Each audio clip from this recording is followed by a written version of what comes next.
with your vehicle raised off the ground, you want to go ahead and use a jack beside your jack stand. You're going to use your jack to raise the rear suspension up a little bit.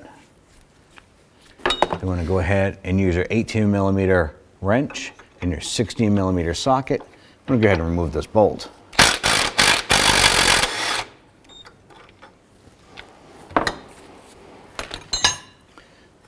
Go ahead and slide the bolt out. And we're going to use a wire brush to try and clean off the head of our rusty bolt here. Using a 15mm socket, we'll go ahead and remove this upper bolt.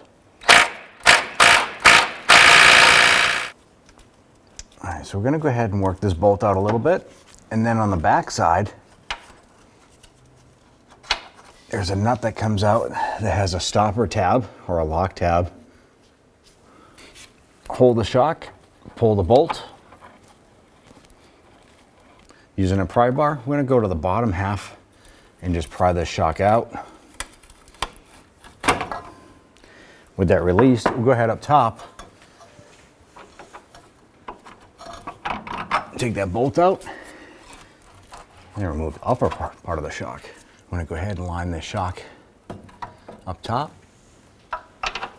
I'm going to get that bolt pushed through just a little bit. I'm going to go ahead and get the lock tab and nut installed on the back side.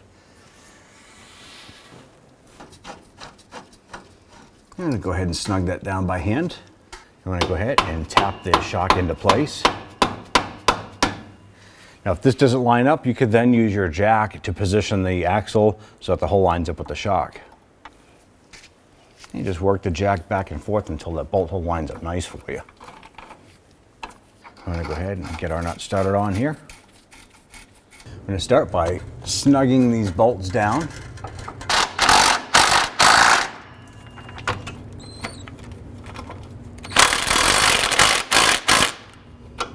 I'm going to torque these down to 75 foot-pounds.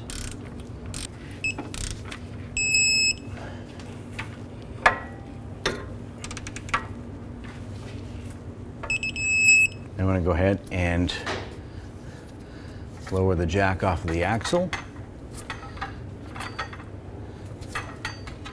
And go ahead and remove that.